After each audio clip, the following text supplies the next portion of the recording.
Travaillez sur vos MIO du 7 mai 2019. Complément à Cybernetics, le livre.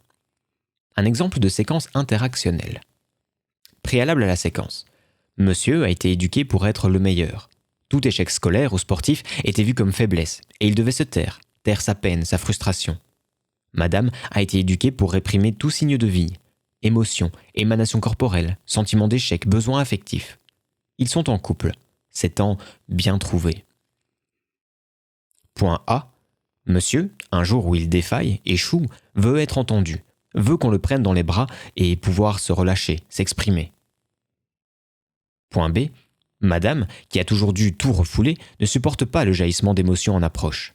Elle hausse le ton, lui dit de se reprendre, le traite même de larve s'il a déjà tenté de s'exprimer auparavant, pour signifier par le mépris sa volonté d'arrêter de suite la séquence. Point C. Monsieur s'énerve.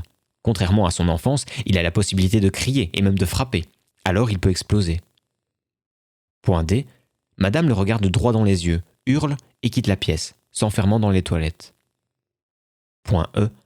Monsieur reste prostré dans sa colère et sa peine. Il hurle que sa partenaire est incapable de le comprendre et sort marcher un bon moment. Plus tard, ils se rabibocheront et feront peut-être l'amour. Et ça recommencera. La boucle se répétera, jusqu'à la haine, l'indifférence, puis la rupture, avec les dégâts qu'on sait sur les enfants. Monsieur voudrait pouvoir s'effondrer dans des bras rassurants et compréhensifs, mais il a trouvé, bien sûr, de par ses MIO, la partenaire idéale pour ne jamais y parvenir. Avec elle, il devrait s'interroger sur cette séquence qui se répète. Et monsieur doit voir l'aspect dialogique de la relation.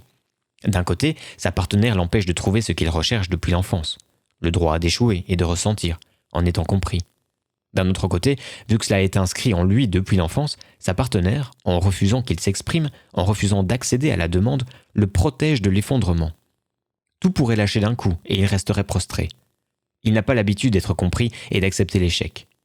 Pour monsieur, sa partenaire a une double fonction pour son système. D'un côté, il veut l'utiliser inconsciemment pour accéder à lui-même, se laisser aller.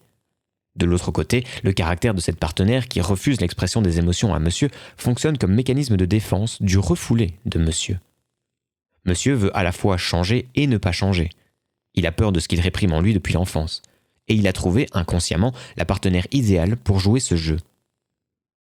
Ensemble, il faudra raisonnablement mettre en place les conditions réciproques de l'acceptation et du lâcher-prise.